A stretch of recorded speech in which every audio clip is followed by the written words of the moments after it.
Western support for Ukraine has driven up shares in U.S. and European defense companies. A leading global benchmark for the defense sector is up almost 30% since the start of October. Europe's Stocks Aerospace and Defense Index has risen just over a third over the same period.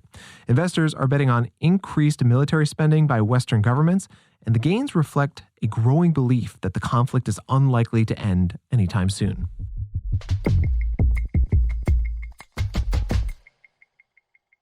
Russia's war in Ukraine has gone on for nearly a year. We're going to hear the recollections of 35-year-old Ukrainian lawmaker Lesia Vasylenko. She's an international lawyer who's using her legal skills to try and force Russia to pay for its actions. We must end this war by summer this year, and we must end it with Ukraine's victory, because the victory of Ukraine is the victory of the democratic free world, and it's also a victory of the Russian people as human beings. That was Lesia Vasylenko explaining her view of what's at stake in this war. And as you'll hear, she's doing her part by pursuing legal avenues to prepare the way for war crimes trials and to get Russia to pay for the rebuilding of Ukraine. She even has a plan to get Russia booted out of the UN.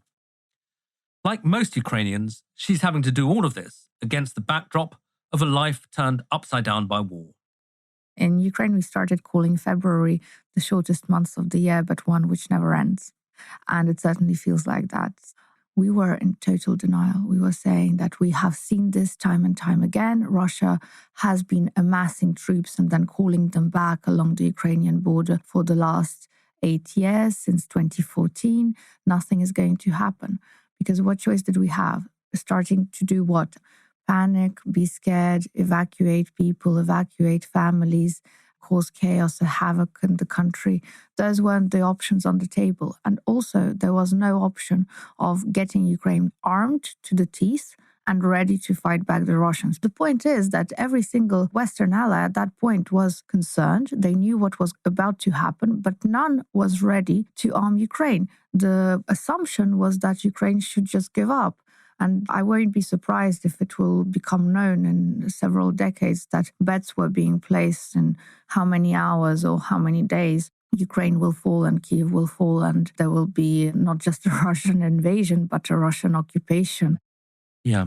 And now it's a year later, impossible to cover the whole year. But just give us a sense of what happened to you both as a person and as a politician over the course of the last year. I think like many Ukrainians, I discovered dimensions of myself I didn't even know I had. Resilience is one word to use. As a nation, we proved to the world and to ourselves, first of all, that we are more than strong, that we value freedom and that we know the taste and the feel of freedom, and that we are prepared to go to very big sacrifices for that freedom. As a person, first of all, I'm a mother. I have 3 children. The youngest is about to be 20 months old. And I've lived this year in separation from them most of the time because I've been able to spend maybe 2 weeks, maybe 1 week per month with them. They're here in London? They are here in London, in the UK, for safety reasons, but also for reason that the older children who are 7 and 9 would have been completely lacking in education if they had stayed in Ukraine. Because you have to understand that with the air raids, there is disruptions in the education process. With dangers of attacks all the time on the table, many of the teachers have left. With the missile attacks sometimes ongoing for several days, with the attacks on the energy infrastructure, it means that there's no power, there's no electricity. So even the online education becomes impossible. So of course, when and if there is a choice, you make that choice for the future of your children. And of course, the question that I have asked myself as a mother on the 1st of March, that is the day when I evacuated my children, was, would I be able to forgive myself if at any point a missile falls, a drone attacks, shrapnel wounds happen to my children? Will I be able to live with this and forgive myself if anything happens to them, knowing well enough that I had the opportunity, the resources, and the possibility to take them to safety? And the answer was no. Give us a sense of what it's like in Kiev now, because again, from the outside, there's been a roller coaster. There was the horrible period when it looked like the Russians might enter. then they get forced back. But now there's these attacks on infrastructure. How livable or unlivable is normal life in Kiev? The abnormal has become the new normal. It suddenly became normal to go to a restaurant where you know that all your food is being prepared off a generator. To see how businesses, small and medium businesses, especially in big cities in Ukraine, survive by being extremely creative and adapting to providing basic services like haircuts, manicures, other beauty services in the half dark with torches on the heads. Yes, and I guess that everybody contributes in the way they can, and you have a particular legal expertise. You're very involved in the legal lawfare, some might call it, against Russia. What do you think the most important things or the most important campaigns that you can do to use the law and international law against Russia? Well, that's the beauty of international law. The rules are there. I feel as an international lawyer, a frustration of sorts that there is no political will to be applying those instruments so clearly set out. It's clear that Russia is the aggressor state. Having said that, there's very slow movement, although there is movement, on the setting up of a special tribunal on the aggression of the Russian Federation against Ukraine. And finally, a big one for me is isolating Russia from international platforms. So far, the Council of Europe has excluded Russia and has been the first international organization to exclude Russia from its membership. But the obvious one is the United Nations, the UN. Russia, being the biggest aggressor, the biggest threat to international security, sits on the UN Security Council. It holds veto power. There's a permanent member. Essentially, Russia abuses that veto power to hold the UN hostage. And it's absolutely ridiculous because everybody knows this. Another fact that is very well known to every single member of the UN is that Russia has acquired membership illegally. You're saying the seat belongs to the USSR, not to Russia. Yes, the USSR, an entity which ceased to exist before the Russian Federation was formed. And the Russians made the mistake of not ratifying it, you say? They haven't made the mistake. They just didn't ratify the UN Charter, just like they chose at one point to deny the jurisdiction of the European Court of Human Rights. Okay, so legally I can see where you're going. Politically, though, non-starter. Politically, actually, no. Politically, it must become the new reality. I think we owe it, not just to ourselves, but to the future generations that are to come. Because with Russia, that mistake is today costing the lives of thousands of Ukrainians. It has already cost the lives of Georgians. It has already cost the lives of Syrians. And there will be more wars to come. Calm weather in Ukraine. There are talks of offensive on both sides of the war. Ukrainians aiming to retake much of the southern coastal areas seized by the Russians. Kremlin talking about pushing forward in the east, looking for the entire Donbas region. Both armies on both sides a little exhausted, though, in terms of available fighters and weapons. And for the Ukrainians, that is where the Western aid is critical. The Ukrainians are upping their requests for Western weapons, whether it's more long-range precision missiles or fighter jets. They're re-emphasizing that this is a fight for Ukraine's very survival. This is Vladimir Putin and other Russian leaders make it clear their goal is still the destruction of Ukraine as a sovereign, independent country. Peter Mansour is a retired U.S. Army colonel and former executive officer to General David Petraeus in Iraq. He's currently a professor of military history at the Ohio State University. Let's start with an overview, Colonel. Where do you think things in Ukraine stand right now? Well, right now, I think the war is in pretty much a stalemate. Russia is making incremental advances in the east, in the Donbas region, but really no significant gains. And Ukraine is getting significant support from the West, which is allowing it to launch some counteroffensives in the south near Crimea. So this war has a long way to go, and it's not certain how it's going to end up. Well, right now, of course, people in Europe and the UK, they've been busy trying to deal with unprecedented heat, but that's eventually going to stop, and they are going to have to deal with normal cold winter weather. And does that work in the end to the advantage of Vladimir Putin? In the short term, yes. I mean, he can turn off the gas spigot, cause the prices to rise, fill his coffers with rubles, and make it very painful for Europe to support Ukraine. But in the long term, this is going to work against Russia because Europe is busily finding other sources of energy. And I think in a matter of years, you're going to see them wean themselves off of Russian oil and gas. The support that's coming from us, it's coming from Europe. Has there been any wavering in that, or are they still getting what they're asking for? No wavering yet, and they're not getting everything they're asking for. They want, for instance, about 60 HIMARS systems. These are the long-range rocket systems that we're providing to them to target Russian artillery and ammo depots. They have 16 of them, but still that's a significant number, and they've been having a significant impact on the battlefield. And Europe continues to supply Ukraine as well with arms and ammunition.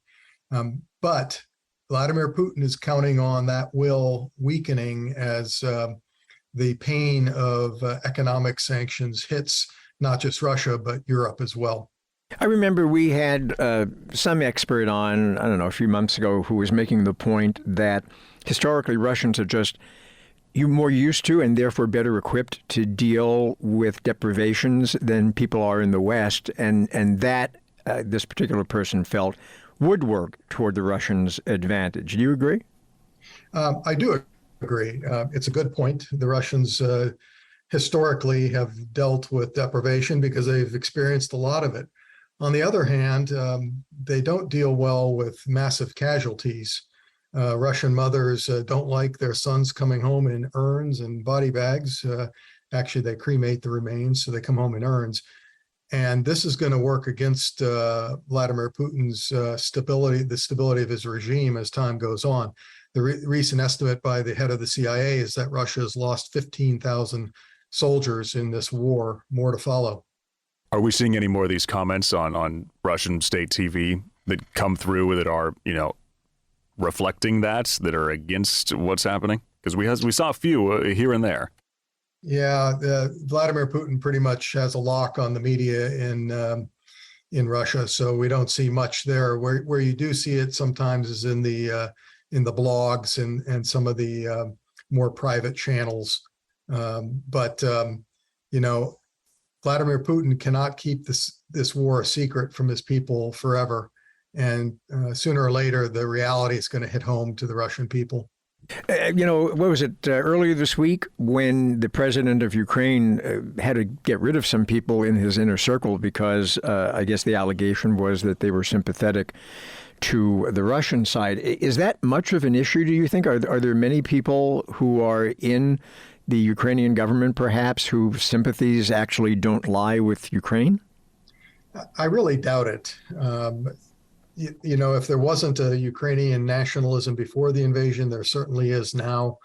All the polls show that the Ukrainian people, by and large, 80%, 90% or more, support rejecting Russian demands, and that they continue the war to maintain their sovereignty and regain their territory. So I really think that these are outliers, and Vladimir Zelensky is just cleaning house. So here comes the how does this end question, because there doesn't seem to be appetite for, just letting Russia have what they took to have that land. Ukrainians do not want to do that. Russia, of course, wants to take even more than they've got. Wars usually end by signing something at a table, but what happens with this one? Yeah, there's no negotiating space. There's no shared negotiating space right now. The Russians want Ukraine to cede territory, and they want a weak and pliable Ukraine that's subservient to Moscow, and Ukraine wants none of the above. So I'm not sure how this ends. I think it's going to be a long war, and it may end up as a frozen conflict that continues on into the future in other ways, but I don't think it's going to end anytime soon. Peter Mansour, retired U.S. Army colonel, former executive officer to General Petraeus in Iraq, and currently professor of military history at The Ohio State University. Peter, thanks. No, and your point about the spending, I think, is critically important too. We spoke to the president of Lithuania earlier this week, who, of course, is going to host those NATO meetings later on this year, and he said he wants that 2% of GDP spending promise or target for these NATO nations to be considered a floor, not a ceiling in this case. So he's certainly pushing for higher defence budgets, in particular as far as NATO is concerned as well. But the other thing as well is that many of these nations have also provided support to displaced Ukrainians too. So it's actually not just about support and aid for Ukraine itself. It's about providing support to those Ukrainians that have had to flee to nations around, like many of the leaders know very well here. Yeah, I think Poland in particular, which of course has hosted President Biden and continues to host these meetings, has been at the forefront of that. President Biden witnessed that himself when he went to Poland in March of last year. That, as you say, strains budgets on top of the military aid and humanitarian aid that countries are providing to Ukraine. And on that military aid, Julia, we are as well at a point where we're seeing the level of military equipment, ammunition and all of that this conflict is burning through really up the ante when it comes to these countries and what they can provide. This is, in the words of the NATO Secretary General, and now a battle of logistics. It's not just about political will to provide it. They have to increase production to be able to provide it. So these are serious economic questions as well as political questions they're facing. Yes, couldn't agree more. Claire Sebastian, thank you so much for your report there. Now, moments ago, Russian President Vladimir Putin appeared at a concert in Moscow. Take a listen to what he had to say. I have just been meeting the top military leadership, and I heard from them that right now there is a battle going on our historic frontiers for our people. And this battle is waged by the same courageous soldiers as those standing next to us here. They are fighting heroically, courageously, bravely. We are proud of them. Meanwhile, former Russian President Dmitry Medvedev says Russia will, quote, disappear if it stops what Moscow calls this special military operation. Fred Prlatkin joins us now from Moscow. Fred, we were expecting to hear more of the same, I think, from President Putin, and we certainly did. And clearly the audience there in the stages for the domestic audience, fascinating comments. And I believe that was Telegram, a social media channel, that the former President Medvedev made those comments about the idea of Russia disappearing should this operation or war, let's call it that, Yeah, and that's something that we heard from Vladimir Putin yesterday in his speech as well. I think that's sort of the message that's being put out there right now by the Kremlin, also by a lot of other people who are in power in Russia, and also political commentators. In fact, I spoke to a political commentator, a pretty high-level one, just a couple of days ago, and he also said that Russians, or at least the Russian leadership, really views this as something of a battle for survival of Russia. Obviously, one of the things that Vladimir Putin said yesterday in his major speech is that he felt that it was the West that was infringing on Russia, and essentially wanted the disintegration of Russia. And late last night, after Vladimir Putin's initial speech, I actually got a message from the Kremlin spokesman, from Dmitry Peskov, commenting on President Biden's speech, of course, in Warsaw, Poland, also last night. And he said that he believes that the U.S.'s secret agenda is the disintegration of Russia as well. And it's simply something that's not being spoken out loud. So it's certainly a message that's being put out there on various levels here in this country. And once again, also Vladimir Putin, as we see on our screens right now, they're in Luzhniki Stadium in central Moscow, obviously trying to rally that crowd.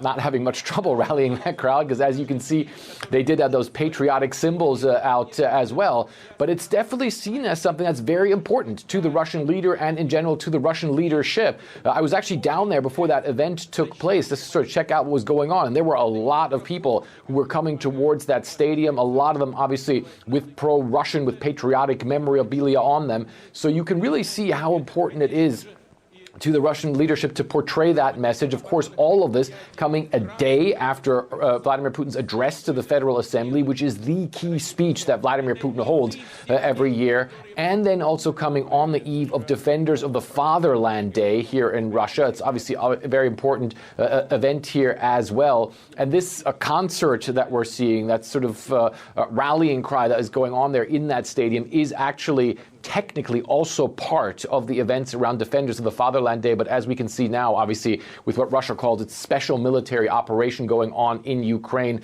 it certainly has taken on a whole different meaning and has been elevated to a whole nother level, Julia. Fred Plotkin, thank you so much for that.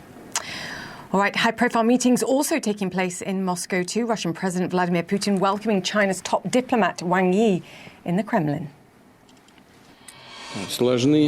International relations today are complex. They have not improved after the collapse of the bipolar system.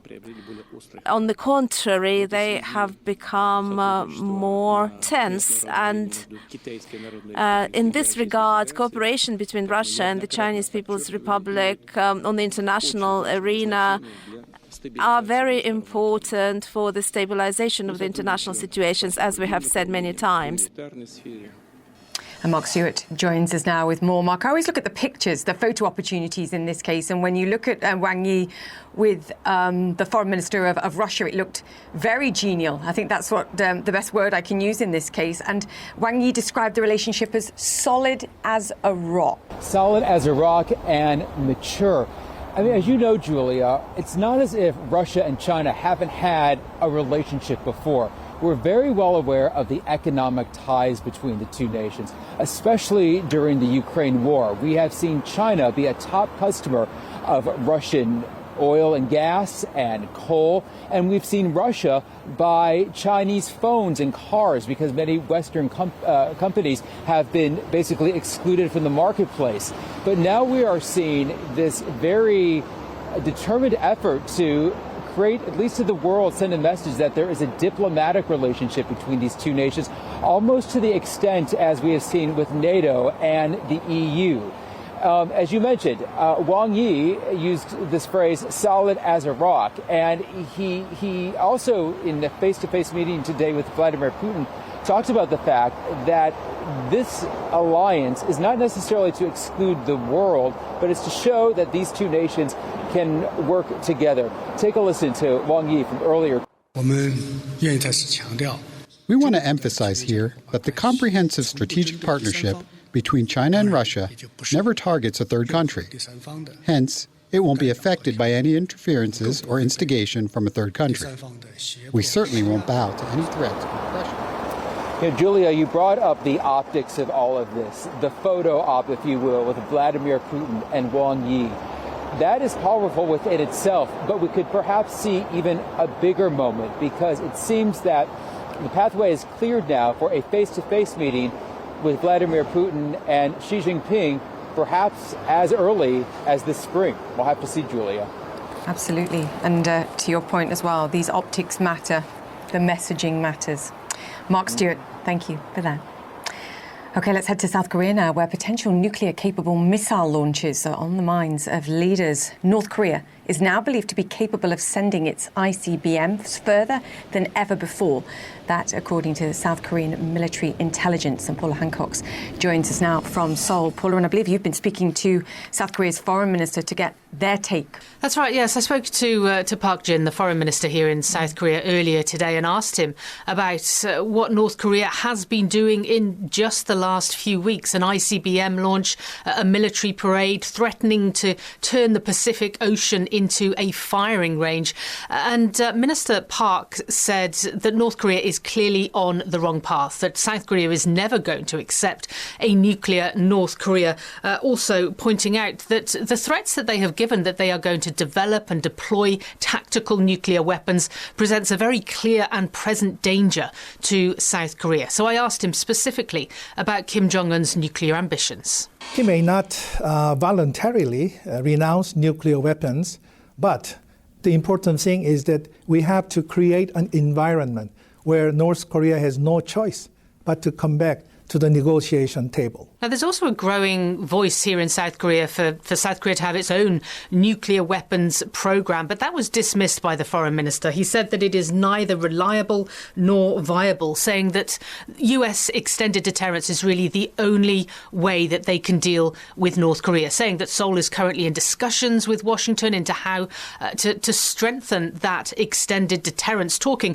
about this week, for example, there is a nuclear tabletop mock drill that is happening between the US and South Korean troops in the Pentagon, saying more collaboration like that is what would strengthen that deterrence. Now, he also spoke about Ukraine, about the war in Ukraine, saying that he believes Pyongyang is taking a lesson from that war, saying that it is emboldening them to act this way, and they are taking advantage of the fact that the world's attention is elsewhere. And then finally, he also spoke about Taiwan and China's desire to take control of the island, also not ruling out the possibility of using force. And he made a direct connection with Taiwan.